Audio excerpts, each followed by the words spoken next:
এই আমের সিজনে আম দিয়ে তোমরা অনেক কিছু বানিয়ে থাকলেও ব্রেকফাস্টে আম দিয়ে তৈরি এই রকম একটা রেসিপি কি তোমরা বানিয়েছো? যদি না বানিয়ে থাকো তাহলে ভিডিওটা স্কিপ না করে অবশ্যই দেখতে থাকো। প্রথমেই একটা মিক্সিং বোলের মধ্যে 2 কাপ পরিমাণ ময়দা নিয়ে নিলাম, যার মধ্যে 1 চামচ হলুদ গুঁড়ো, 1 চামচ নুন দিয়ে দিলাম। এইবার জল দিয়ে এটা ভালো করে মিশিয়ে নিচ্ছি।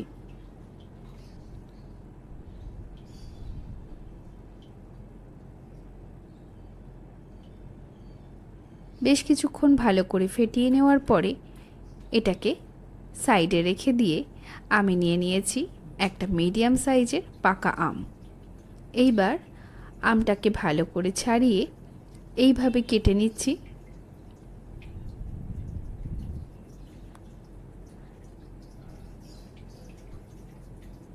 এইবার এই আমের শাঁসগুলো একটা মিক্সিং পটে ট্রান্সফার করে দিলাম।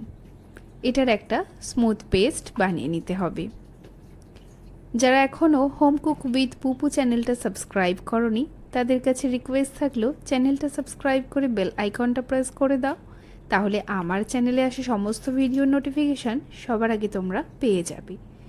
এইবার বেসনের মিশ্রণের মধ্যে আমের পেস্ট আর 1 চামচ চিনি দিয়ে ভালো করে এটাকে আবারও ফেটিয়ে নিচ্ছি।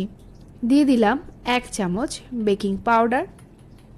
বেকিং পাউডার দেওয়ার পরে সঙ্গে সঙ্গে এটাকে আবারও মিশিয়ে নিতে হবে।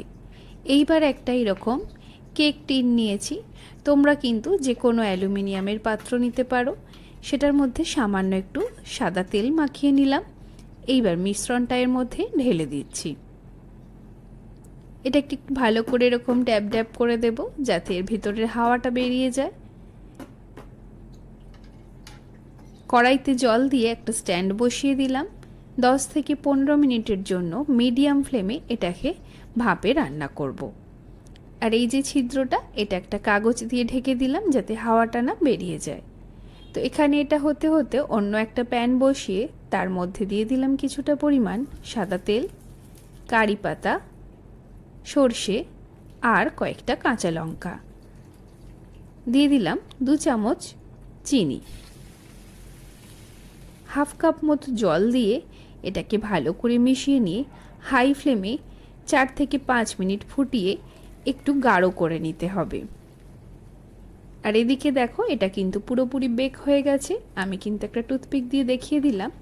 এবার এটাকে ডিমোল্ড করে নিতে হবে।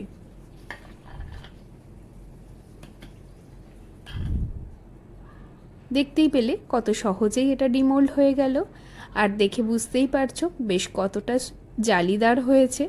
যে কোনো জিনিস এরকম জালিদার হলে সেটা কিন্তু ভীষণই সফট হয়। এইবার এই মিশ্রণটা আমি এর মধ্যে ঢেলে 4 চৌকোভাবে কেটে নিচ্ছি। তোমরা চাইলে এগুলোকে বরফির মতো কাটতে পারো। এই রেসিপিটা ব্রেকফাস্টে খেতে ভীষণই ভালো লাগে, তাই তোমরা অবশ্যই এটা ট্রাই করো। দেখে বুঝতেই পারছো কতটা পারফেক্ট হয়েছে। তাও তোমাদের হাতে দেখিয়ে দিচ্ছি কতটা স্পঞ্জি হয়েছে। আশা করছি ভিডিওটা ভালো লেগেছে। ভালো লাগলে লাইক কমেন্ট করতে কিন্তু ভুলো না।